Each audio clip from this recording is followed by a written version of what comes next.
Жаныбек Калканович, мен bir ай мурун ар кандай маселеде тиги отстрел бездомных животных деген ушул маселе көтөргөнмүн да. Ушул бездомный животные иттер, мышыктар ушуну ким көзөмөлдөйт?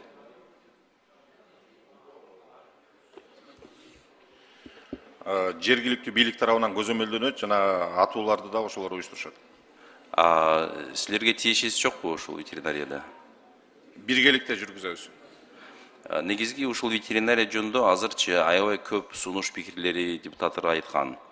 Эң жогору рол ден соолукка пайдалуу именно ветеринария менен байланышат. Бирок ушул жерде силер жагынан мен дагы сизди колдогонго чакырат элем. Эмне себептен бул 30 жылдан бери эч нерсе кылган жок, шарт түзгөн жок да. Азыр жаңы эле башталган. Жаңылбас жак мүдүрүлбөстүү ак болбойт да. Ошон үчүн жазаға тартканга бул жакшы. Бирок бул комплекстүү чечим болуш керек. Азыр мисал үчүн адистер жөнүндө аябай жетишсиз болуп атат. Ошол жагынан дагы кандай колдоо керек болсо, мен ойлойм дагы сунуш пикирлер алып келишиңиз керек.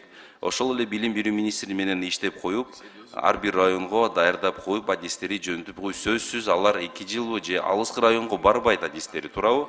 Ошол проблема болуп атат. Ошол жагынан дагы иштеп коюп, комплекстүү чечими кабыл алышыбыз керек. Анан ошол бездомный животный дегенде отстрел. Ошол жерде мен стерилизацияга чакырат элем. Бул отстрел дегенде бул адамгерчиликсиз да чечими.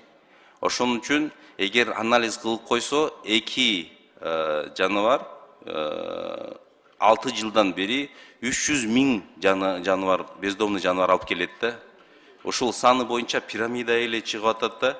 Ошон үчүн эгер стерилизация башталбаса, ошол чечими эч кандай бүтүрбөйт.